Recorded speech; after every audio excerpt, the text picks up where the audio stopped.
Welcome back to the Milwaukee Show, and today we're talking about the Carolina Hurricanes, one of the teams that so far have clinched into the Stanley Cup playoffs, the first step in winning Lord Stanley's Cup as their quest continues, because this team, year after year, will go into the playoffs. And the beginning of those seasons, right, and I feel like people were like, oh, they're finally in, they're getting there. But over the last few years, especially last 3 years, I have been one of the biggest advocates for this team. Every single season, this team gets in.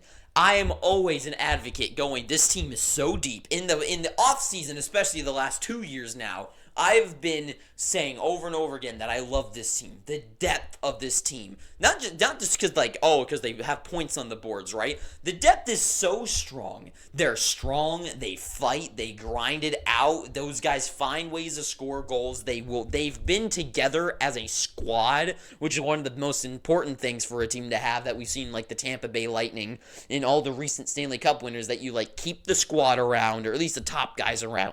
And you really build a unity, you build a team, you keep good coaching. This team has had all the pieces. They've had top guys, they've had good defense, at least solid enough goaltending. They've had all the pieces year after year. But this team, they just keep losing. But this season, I have a good feeling for them. This season feels different because it feels like they finally have addressed their issue, which their issue was top-end scoring. Consistent top 6 or top 2 guy scoring against other teams. Clutch, timely scoring. And the biggest epitome of an example of that was in that series against the Florida Panthers last playoffs.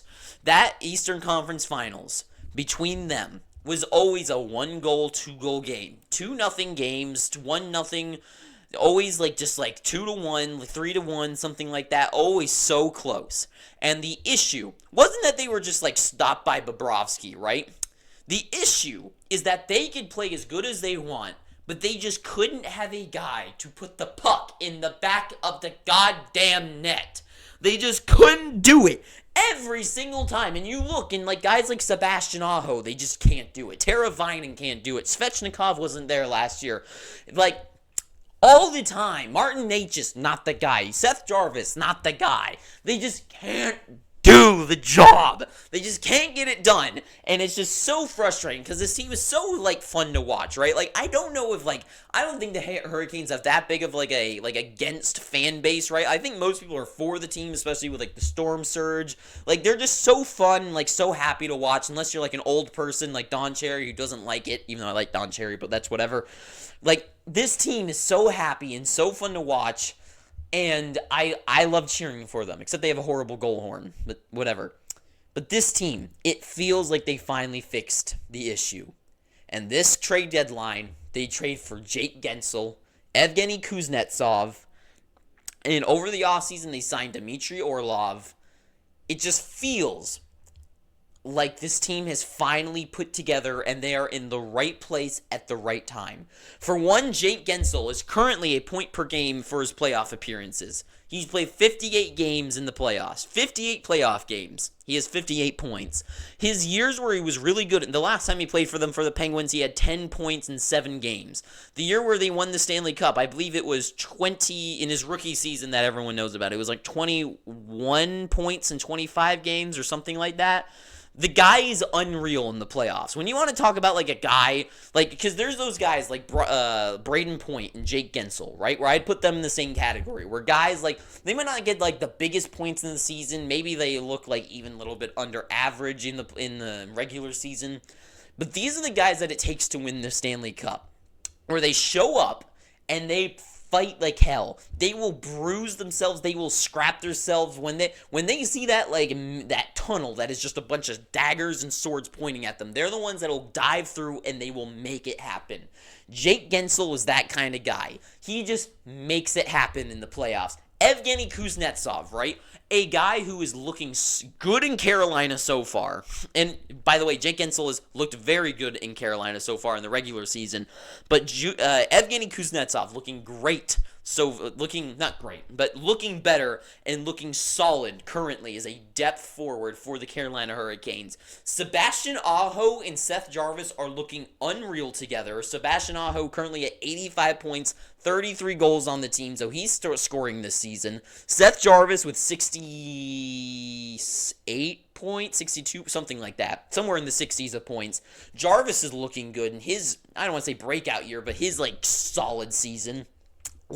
This team down the lineup, too, with guys like Tara Vinen down the lineup, guys like Martin Necas. This team finally feels like they have all those pieces. And then in the back end, with Brent Burns and Orlov and Jacob Slavin and Brett Pesce, they just have such a deep defensive lineup too. Maybe not the most solidly defensive and shutdown. Maybe not the most at scoring points like the Avalanche. But this team just feels like they have all the right, energetic, fighting, going to go for it pieces. And in net, Pyotr Kochetkov and Freddie Anderson back there as well. If they need a goaltender, one of them goes down, they will have someone to step up to the plate, right?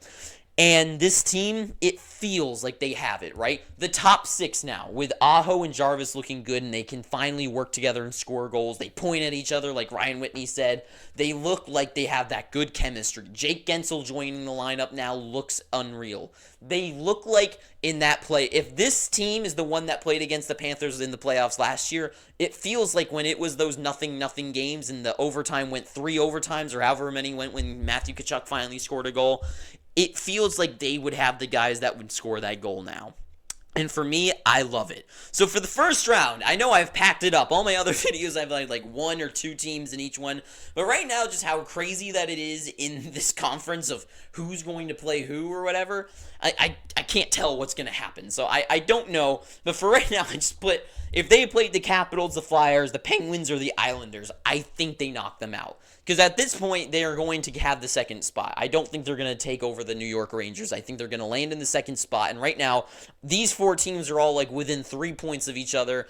I don't know who's going to end up there. I'm not going to predict it because I don't think it matters. I think the Hurricanes knock off the Capitals without a question. I think they take down the Penguins, not even a question. The Islanders will get screwed over by the Hurricanes again. The only team I worry about is if the Flyers get in, just because we know John Tortorella.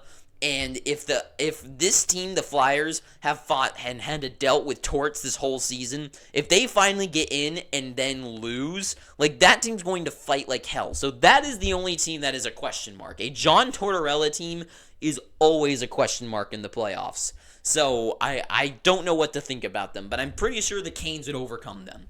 Second round is where I get scared, because there's so many good teams in the league. And unfortunately, Carolina is in one of those divisions with them. And so the New York Rangers, if they ran into them, is where I worry.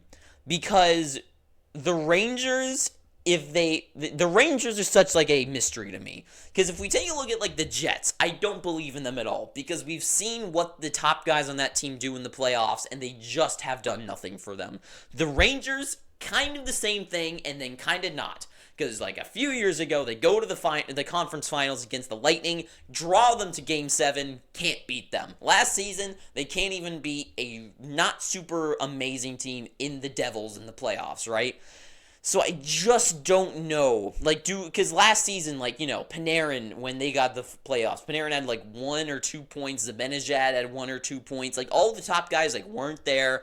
I just don't know what to think. So for me, the Rangers are a toss-up. I don't know what to think about that matchup, but let's say they move on past them. Then the Panthers again.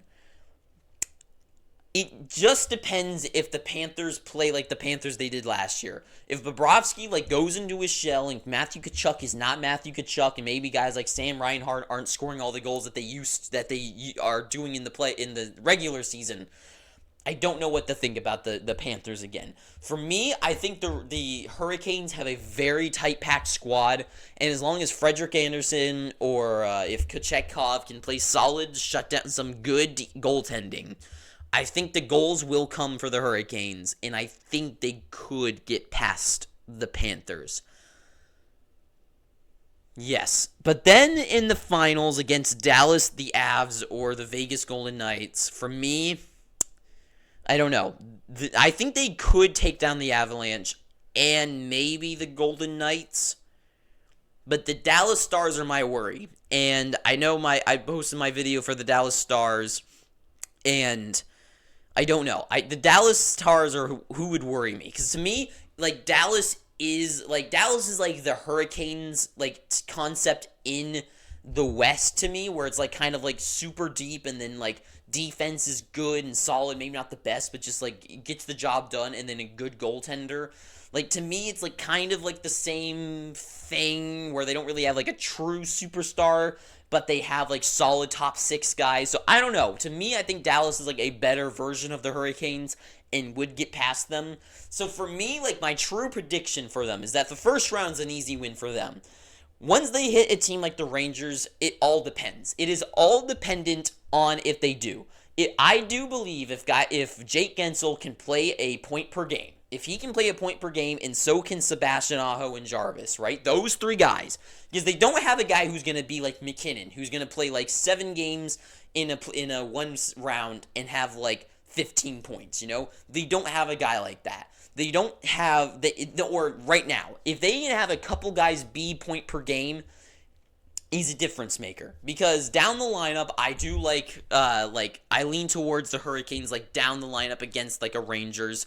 But when it comes to the top guys, do Panarin show up? Do Zibanejad is also questionable because due to recent playoff history, looking at the true history of the past, I'd say like the Hurricanes guys, they have like one guy who can do it, but then Sebastian Aho and them don't.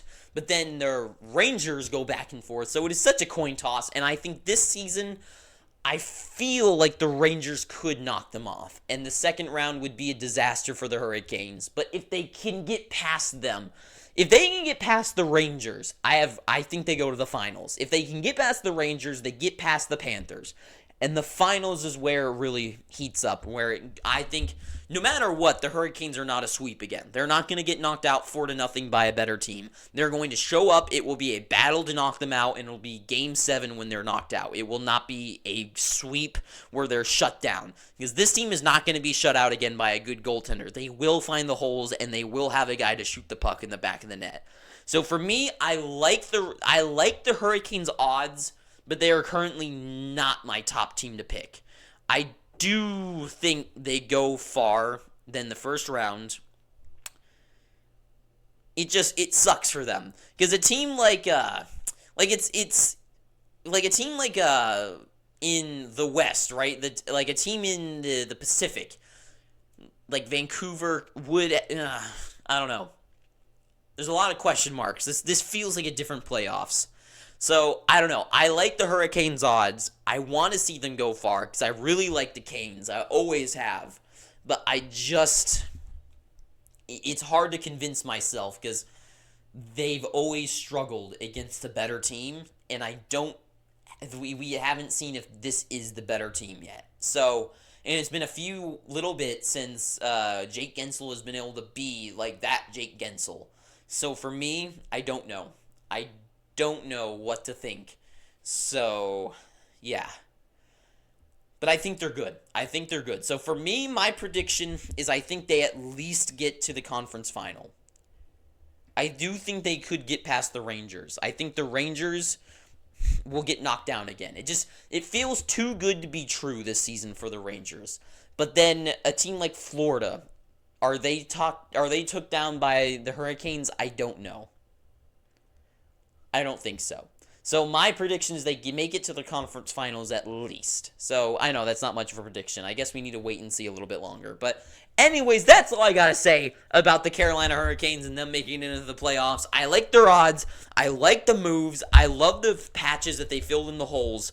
And I want to see this barn get happy and see Hurricanes fans like myself watch a game and get so excited that they took down a team like the Flyers and they take down a team like the Rangers. But I don't know. It's a question mark because they don't have a Panarin. They don't have like a Zibanejad, right? So I don't know. But that's all I gotta say. So thank you for watching this. If you made it this far, please, I'm begging you, pick up your free subscription down below. And until next time, too sweet. Have an amazing day. And ta-ta for now.